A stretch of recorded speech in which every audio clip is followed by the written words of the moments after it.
अगर हम किसी व्यक्ति से ये आशा रखें कि हम अच्छाई करें, वो हमारे साथ अच्छाई करे, तो असंभव। ये कलयुग है, यहाँ कपट छल, मतलब अगर आप उनकी ऐसी परिस्थिति में जब कोई सहयोग नहीं दे रहा, सहयोग दे दिया और उसको पता चल गया कि आदमी तो सरल स्वभाव का दयावान है, तो वो आपको नष्ट करने की भी सोच सकता है कि इसको फंसा लो। वो ये नहीं सोचेगा कि जब कोई साथ नहीं दे रहा था तब इस व्यक्ति ने साथ दिया, मैं कृतज्ञता प्रकट करूं। नहीं, आज का समय ऐसा नहीं। आपको बेवकूफ माना जाएगा, आप ज्यादा उदारता दिखाएंगे और ज्यादा सहयोग करेंगे तो माना जाएगा कम बुद्धि का। और जो छल कपट बेईमानी करे, बोले बड़े प्रवीण आदमी है। आज सम्मान किनका होता है? दंभी, पाखंडी, छल कपट का। और सत्य से चलोगे तो बुद्धू कहे जाओगे।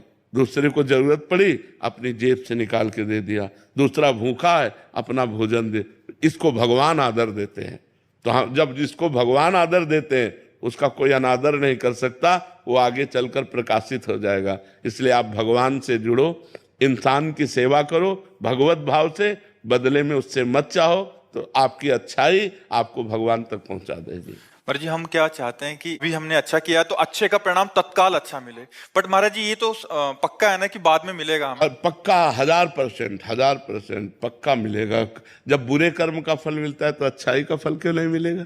नहीं मिले। महाराज जी उसका रूप क्या होगा? वो इससे अच्छा होगा, जैसे हमने इनको संकट विपत्ति में सहयोग किया, तो हमारे जीवन में संकट विपत्ति जब कभी आएगी तो उस समय भगवान सहयोग करेंगे। और सबसे बड़ी बात होती है, भगवान प्रसन्न हो जाते हैं। और जिस पर भगवान प्रसन्न हो जाते हैं उस पर सुर नर मुनि सब प्रसन्न हो जाते हैं। फिर उसका मंगल ही मंगल होता है, वो कभी समस्याओं में नहीं फंस सकता। देखो, हम लोगों की एक अहम वृत्ति है जो इतना तो चाहते हैं कि भले आप हमारे बदले में कुछ ना करें, लेकिन मुंह पर इतनी बड़ाई तो कर दें। इतना काम सुनना चाहते, ये भी हटा दे, ये भी इच्छा हटा दे। वो बोले ना बोले, नेकी कर दरिया में डाल, मंगल हो जाएगा तुम्हारा। भगवान प्रसन्न हो गए तो सब बात बन जाएगी। महाराज जी इससे संतोष हो रहा है कि बाद में तो अच्छा होगा? बहुत अच्छा होगा। ये जो आप कर रहे हो सरकारी बैंक में जमा हो रहा है। जैसे आप किसी को दवा दिला देते हैं, किसी की विपत्ति में सहयोग कर देते हैं, किसी को भूख मिटा देते हैं, किसी को, वो बोले ना बोले लेकिन मालिक देख रहा है ना, वो हिसाब आपका करेगा। वो हिसाब करेगा तो बहुत अच्छा करेगा। इसलिए हमें संसार से नहीं, संसार के मालिक से जुड़े रहना चाहिए। और ये सब कार्य संसार के मालिक को समर्पित करना चाहिए कि आपकी प्रसन्नता के लिए मैं कर रहा हूं, बढ़िया बात बन जाएगी। वही कार्य कर्म बन गया और वही कार्य कर्म योग हो गया।